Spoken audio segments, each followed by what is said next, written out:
Ito po, sasabihin ko sa inyo, one of the biggest problem today is mental health because a lot of people, a lot of kids, hindi po sila masyadong magaling when it comes to dealing with adversity.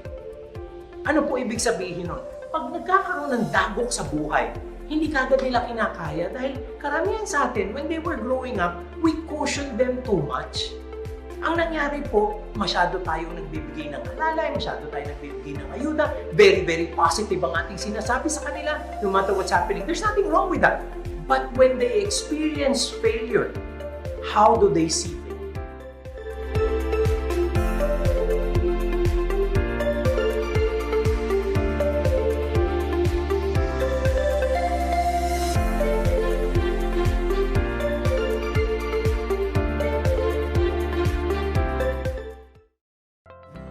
Hi again! This is Rex Mendoza from Rampver Financials. I hope you're really learning a lot from our videos, and please do tell us that. Give us comments here that can tell us what we're doing right or what we're doing wrong or what we can improve, and more importantly, give us topics that you'd want us to discuss. Today, this video is all about children, all about kids. Many of us, we feel that we've done our best to take our family into the track of security and prosperity. Pero parang kulang. Anong mas gusto natin? Siyempre, pati yung mga bata matuto, so they have a better life than what we have. Lagi nga natin sinasabi, there has to be a progression. Hindi ba? Ang gusto natin, ang mga anak natin, mas maganda pa ang magiging katayuan than us. Ito po ang gusto nating mangyari. So, what do we teach them? How do we teach them about money? Kasi po yan ang isa sa mga unang tanong ng marami sa akin Boss Rex, paano mo pinalaki mga anak mo? Bakit ganyan sila? You know, many of my friends know kahit paano naman po may naipundar tayo. Pero mga anak ko, alam ng mga kaibigan nila, you know, they remain to be frugal, they remain to be wise with their money. And in fact, they are building up on their platforms of income to earn money. Kahit hindi pa po sila nagtatrabaho noon, may naumpisahan na sila. Bakit sila ganyan ka-conscious? Bakit ganyan ang kanilang belief system? It's not because of the lessons that we just teach them.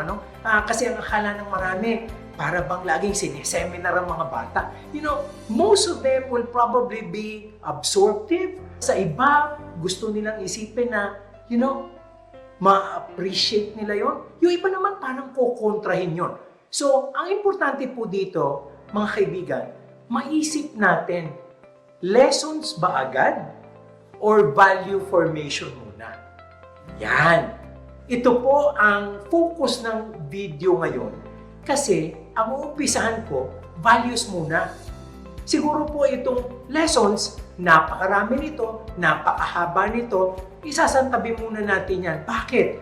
The foundation of abundance and prosperity would be in the values of our children.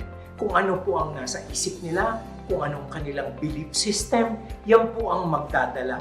Anything that you put on top of the values, anything you put on top of the foundation, yung tinatawag nating lessons, didikit lang po yan, it will only stick if it's congruent with their values and belief systems. So very, very important. Our children will be abundant and will be secure, independent, and maybe well off in the future because of the foundations you're going to be building for them while they're young. So it's very important for us that we stick to that. Now, basically po, unahin muna natin certain caveats, certain givens again. Okay, number one, money is behavioral, not technical. So since behavioral siya, values muna tayo. Yung technical mamaya na yun Pag lumalaki na sila, mas nagkakaintindihan na tayo in, computations, in certain things to do. Diyan po natin gagawin yan. May tamang panahon para dyan. Pero sa umpisa, behavioral muna tayo, ayusin muna natin ang values. Pangalawa, and since we're talking about values, ang labanan po dito is what we say versus what we do. Very important po ito na prinsipyo. Okay? Values are not taught. Values are caught. Ang akala po ng marami na ituturo ang values. Hindi po. Yan, pag sinubukan mong turuan at ibang nakita niyan sa'yo, iba ang napapansin niyang ginagawa mo. Anong susundin niya? Yung ginagawa mo, hindi yung sinasabi mo. So it's very important for us to make sure that they see what we implement in our lives. Kailangan po yan congruent dun sa value creation system na gusto nating mangyari. Hindi pwedeng meron tayong itunuturo tapos hindi naman natin ginagawa. In fact, mas maganda po ang pagtuturo na nakikita nila na ginagawa mo. Mas maganda yung lesson, mas maganda yung value dahil kokopyahin ka nila. Values are caught, not taught. Ang nakikita nilang ginagawa mo, yun ang gagayahin nila, yun ang susundin nila. Kaya mag-ingat tayo sa sinasabi natin at ginagawa natin. Now, lastly, kailangan po alam din natin yung timing. Mahirap din kasi minsan nagtuturo tayo ng bata sobrang bata pa naman niya, hindi niya pa ma-absorb yun. Meron siyang ma-absorb na tama at meron din siyang kailangang mga leksyon na ipagpaubaya natin pag medyo may edad na siya. Let me give you an example, no?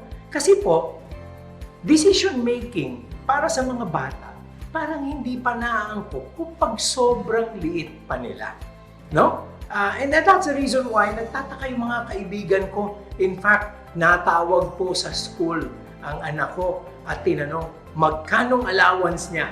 Okay? Magkanong allowance niya? Ang sagot po ng anak ko, 20 pesos a week. So, na-shock yung kanyang teacher, na-shock yung kanyang classmates. Bakit? 20 pesos a week Hindi naman mahirap ang pamilya nyo, di ba? Bet ganon. Alam niyo po kung bet ganon? Kasi naniniwala kami ng misis ko, naniniwala kami ni Ana, na at that age, our children are not supposed to make money decisions. So ano ibig sabihin? Throughout the whole week, binibigyan namin sila ng kailangan nila. Pagkain, snacks, talagang sinusupermarket po yan, pine-prepare yan everyday. Hindi sila kailangan magdesisyon sa pera dahil meron silang lahat ng kailangan nila. So magtataka kayo, para sa inyo 20 pesos? Sa biyernes lang po yun. By Friday, pagkatapos ng linggo, it's a prize and a reward for my son and daughter na sila po makakabili ng french fries, makakabili ng ice cream. Diba? In fact, yung aming bunso, kaya sinasabi ko, yung youngest daughter namin, hindi nga ganun yung reward kasi pati yung reward, hawak pa ni Ana ang pera, pinapipili lang siya. Bakit? Siya yung bunso, siya yung pinakabata. So, hindi namin sila pinagdesisyon sa pera na sobrang liit pa nila. Now, when they got to a place where pwede na, they got to an age na pwede na, yan, iba po. Nagkakaroon naman ng responsibilidad, so ang allowance hindi daily. Binigyan namin ng allowance na lingguhan. Why? Because they have to budget for the week. Nakakadiskarte sila sa kanilang desisyon. Pwede bang gastusin nila o tipirin muna nila? Or pwede bang may maitapi sila doon sa allowance na yun? So kahit paano po, decision making, na-empower sila para magkaroon ng differentiation. Na may araw na kailangan tipirin nila if they want something better for another day. So kailangan ang diskarte nasa kanila. Pero yung allowance na yun, hindi yun magbabago. Okay? Very important po pag medyo kinapos yan, pag Huwebes o Biyernes, hindi yan nadadagdagan. Pagkakasyahin mo yan. So, very important at naintindihan po nila, maliliit pa lang sila, na they can actually do something with money.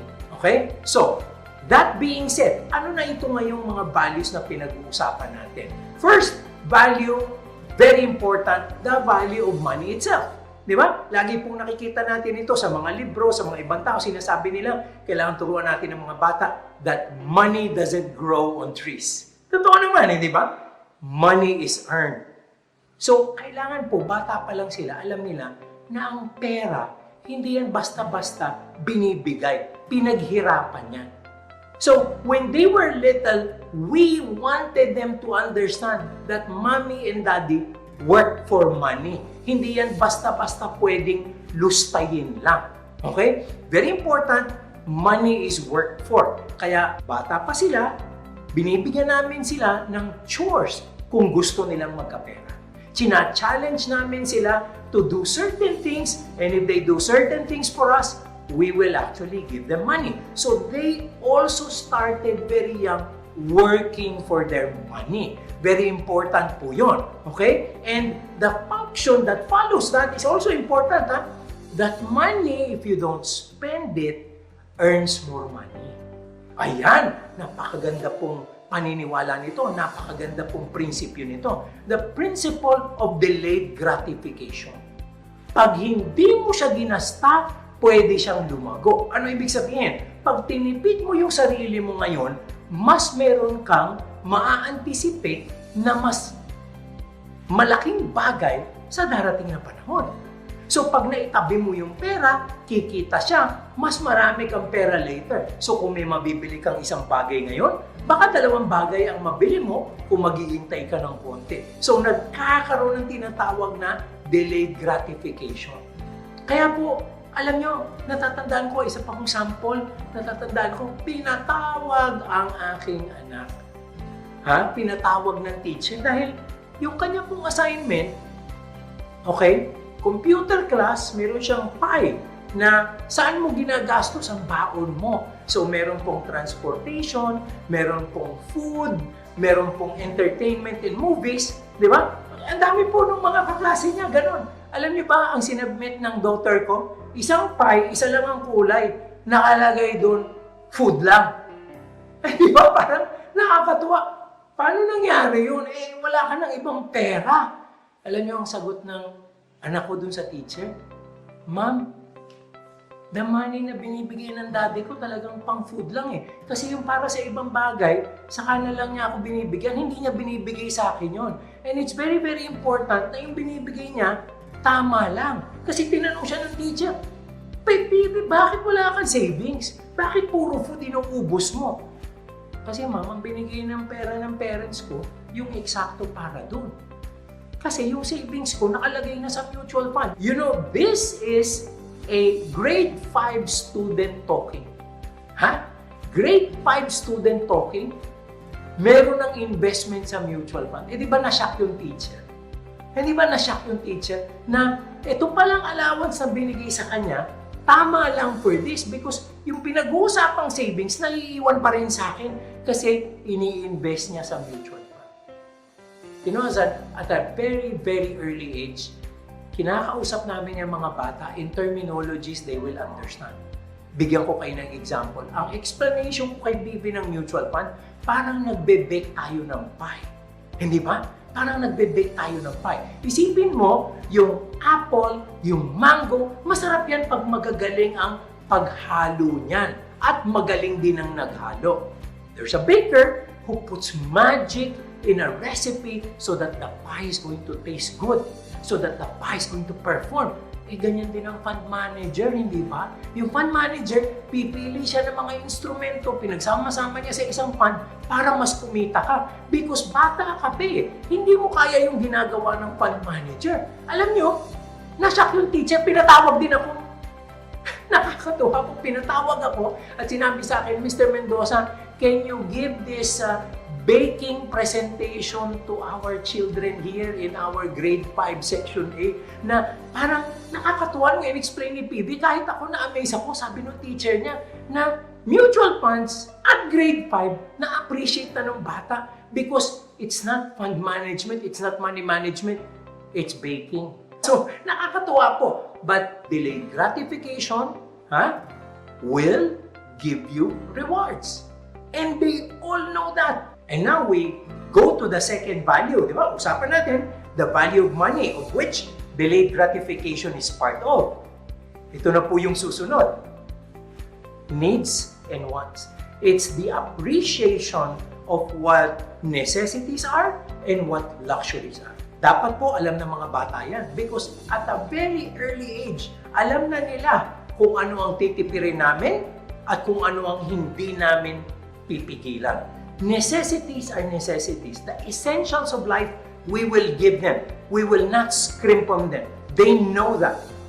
Things like food, the essentials, medicine, their vitamins, very important po yan. So the sprinkling of travel, certain luxuries like watches, clothes, hindi po yan necessity. Ang necessity is just to have the right amount. Okay? Let me give you an example. Lahat yan, pressured yung mga anak namin because when they were in elementary, they never owned a cellphone.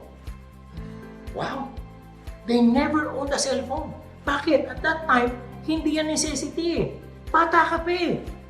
Diba? At that time, bata ka pa. Ngayon kung may field trip, kailangan mo ng cellphone, may papahiram kami sa'yo, but that's a family cellphone, that's not yours. Alam nyo, there's enough peer pressure on them. Ang sabi pa nung isang anak ko, Daddy, yung kaklase ko, pang-apat na beses nang nagpalit ng mobile phone. Alam nyo sagot ko? Good for her, di ba? Be happy for her. Be amazed. But you know what? Diana, you will own your own cell phone when it's the right time. And for all of them, very, very firm, high school. First, high school, meron kang cellphone. Okay? So, alam ng mga bata ano ang necessity, ano ang luxury. Ang luxury, pwedeng ipagpaliban niya. Pero ang necessity, hindi. Ang priority is to live a lifestyle lower than your income. So nakikita nila yun. Alam nyo, may konting discussion doon kasi yung dalawa naming mas nakakatandang anak, sinasabi nyo, buti pa si Rihanna at that age, nakakapag-restaurant na nang walang okasyon. Kasi nung sila, bata, lagi kaming nasa fast food lang. Nakakapag-restaurant lang kami pag may okasyon, may birthday. Kasi hindi kami pupunta na basta-basta. Ngayon, syempre, malalaki na sila, nakakaluwag na tayo, pwede na. Pero at that time, they know. Alam nyo itong very, very important discussion ng needs and wants. The fact that people, your kids, should know what they're gonna be happy with. Are they going to be happy with the purchase? Pag sila ay nakakabili ng kung ano-anong bagay na gusto nila, doon ba sila happy? O mas happy sila pag nakabargain sila? Alam nyo, nakakatuwa yan ha. Bibigyan nyo sila kunyari ng pera, may budget, babiyahe kami. Alam nyo, pagdating ng gabi, ang payabangan iba. Diba? Hindi yung, tingnan nyo itong damit na nabili ko. Hindi. Tingnan nyo itong nabili kong damit at ito lang ang presyo. Ang pinagpapayabangan is the deal. It is not what is bought, but the deal they made. So ano nangyayari pag nagsha-shopping kami? Kasi alam niyo naman talaga fun. There's fun in shopping. Pero there is a difference between having fun in buying, but there is a different sense of fun in looking for great finds. Very important. Looking for great finds. In fact, for my family, the fun is in the finds. Yung talagang nakakuha ka ng napakagandang purchase, isang bagay na gustong-gusto mo, sa buong kapuluan, naghanap ka na, ganito lagi ang presyo, nakakita ka ng good deal. Yun ang talagang happy-happy sila, getting something they want at a deal that's best. Kaya minsan lang po, masasabi ko naman sa inyo, may downside din yan. Kasi natapos na yung araw, wala pa silang bit-bit. Tapos sa bandang dulo, extended shopping hours kasi babalikan nila yung nakita nilang pinakamaganda at pinaka-okay ang presyo. Babalikan nila dahil susuyurin muna nila ang isang shopping center bago sila mag-make ng purchase decision. Nakakatuwa din po yun, yung understanding ng needs and wants. Kasi pag alam natin at nadi-decipher natin which are real necessities and which are real luxuries, then we can control lifestyle.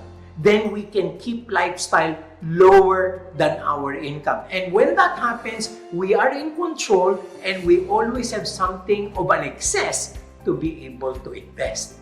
Okay, very important po yan. Now, third most important value, we're going to be talking about 4 actually, and that is gratitude.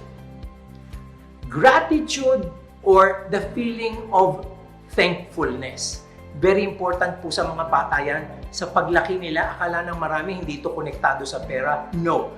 Very, very connected to prosperity and abundance. That feeling of being blessed all the time. That feeling of getting blessed all the time. The attitude of gratitude, the thankfulness of a kid as they grow up will always be part of their heart. And when that happens, each and every challenge will always be met with optimism. Ang isang mapagpasalamat na bata, mas maraming bagay na pagpapasalamatan. Tandaan po natin yan. So, any challenge happens, any hardship happens, ang isang batang grateful, nakikita niya yung silver tint behind it. Ito po napakaganda, no? Medyo malalaki na sila ngayon, but that attitude of gratitude is ingrained with them. Kasi nangyari itong pandemic. So makikita nyo, may mga ibang bata na hindi makalabas, they're uneasy, there's too much anxiety, parang nakulong sila, parang psychologically, they're throwing themselves into a fit. Aba, yung mga anak ko po hindi. Immediately, all of them, all three of them, already thinking about the blessings this whole thing brings. So ano-ano yun? Uy, Daddy, may oras na tayong mag-workout. So, hindi lang kami mag-workout, isasama namin kayo ni Mami. Hindi ba? So, may oras na silang mag-workout. Daddy, I now have the time to create my passion project. Yung bunso ko si Rihanna, gumawa po siya ng The Idea Brew on Instagram. Look for it. Gumagawa siya ng book review. In fact, ginawa niya po ako ng book review ng Father's Day just recently. Gumagawa siya ng reviews, ng talks, ng magagaling na libro. No? So that it forces her to really absorb yung laman ng libro and to share it with her friends. Di ba? Makikita nyo naman, yung aking isang anak naman na si Enro, meron siyang sariling YouTube channel. So sabi niya, since I don't have travel time within the day, I now have extra time to, cook up my videos and have my concepts ready. Tapos, on top of that, tuloy yung mga negosyo niya sa internet. Alam niyo po kasi, nagbabuy and sell yun sa internet. So, in effect, kumikita siya during this pandemic. So, ano nangyari? Blessing ang pandemic. While other people are looking at the bad side of it, immediately they can look at the bright side and they can execute so that they can improve their lives. Okay? My eldest si PB nag-launch naman po ng sariling website, Vibrant Investor. Kasi nagkaroon siya ng panahon. Dati na busy siya, everything's on the fly. She never really had a chance to sit down and create something. Ngayon po, para na siyang merong mini Rampver financials. Ayaw niya kasing sumama sa akin.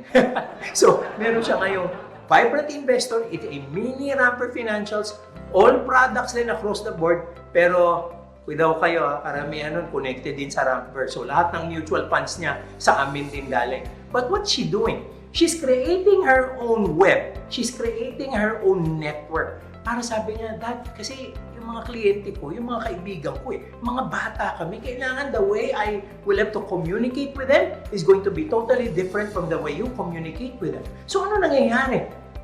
All of them are seeing the blessings. So for any challenge, ito po, sasabihin ko sa inyo, one of the biggest problem today is mental health because a lot of people, a lot of kids, hindi po sila masyadong magaling when it comes to dealing with adversity. Ano po ibig sabihin nun? Pag nagkakaroon ng dagok sa buhay, hindi kagad nila kinakaya dahil karamihan sa atin, when they were growing up, we cautioned them too much. Ang nangyari po, masyado tayong nagbibigay ng alalay, masyado tayong nagbibigay ng ayuda, very, very positive ang ating sinasabi sa kanila, no matter what's happening. There's nothing wrong with that. But when they experience failure, how do they see failure? Yun po ang very important, no? When you are in an attitude of gratitude, when you have attitude of gratitude, you see failure as a step to success.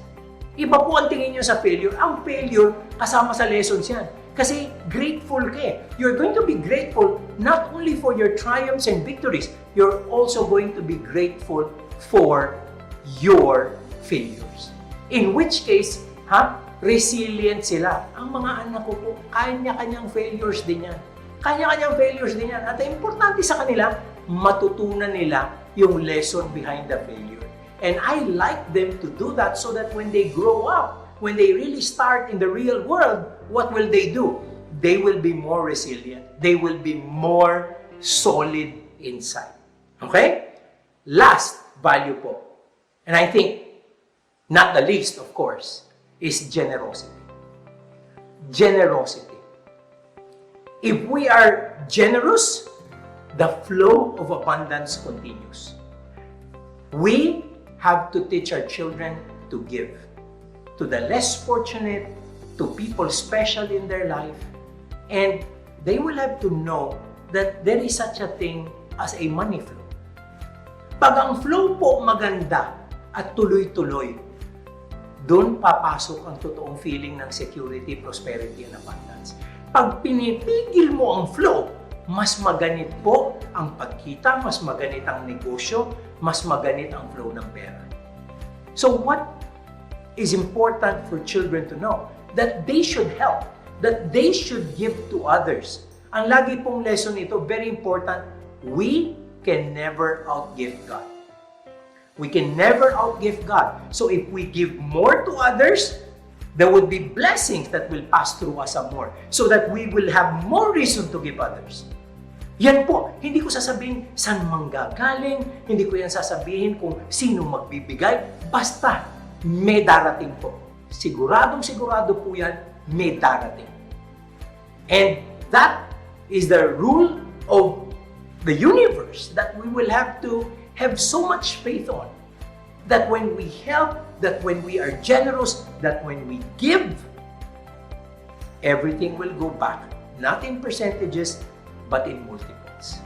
Kaya po yung mga anak namin, very proud ako because I'll tell you, they're really better versions of me, of my wife. They're really better versions kasi ako naman po. Honestly, I wasn't so much of a giver in my young age. You know, nung bata-bata ako, syempre, alam nyo naman, pag meron tayong kunting success dyan, meron tayong pera, it's really for me. Lately na lang po tayo naka-realize ng turo na ganito. Again, also with the influence of friends, with the influence of the right parties, hindi ba ba? Pero ngayon, ang advantage is, I can now influence my children in the same way and at a very young age. So makikita ko, ang ganda ng pakiramdam ko when they, give something to their yayas, when they give and hand out something to drivers. Yan, si PB po, pag nakaka-close siya ng real estate deal, binibigyan niya yung driver, buti pa yung driver na bigyan, ako hindi. No, seriously. When they share their blessings with others, guess what happens? They get blessed some more. Tuloy-tuloy po ang flow. Kaya sila, talagang sinasabihan namin, generosity pays. Generosity pays. And a person who's generous will always be at the forefront of blessings. Okay? So let's go back to the 4 values we've talked about. That there is such a thing as value of money, that it has to be earned and worked for. It doesn't grow on trees. Importante din po, an understanding of our needs and wants. What are wants that we can get away from and what are needs that we want to be focused at a certain point in our lives. Gratefulness, to be thankful so that we have more to be thankful for. And lastly, generosity. To be able to give so that we don't stop the flow of blessings through us. Alam niyo, pag itong 4 na ito, maisaksak natin sa puso at isipan ng ating mga anak, they will go forward in their lives much, much better than the way we have. For the moment, we are looking at the foundations. We are looking at the values that we have to teach our kids so that they become prosperous and abundant for their future. Again, this is Rex Mendoza from Rampver Financials, thanking all of you for the time, for the support. Please subscribe and hit that like button because it helps us and it supports the channel. Thank you so much, and I'll be seeing you again soon. Blessings always.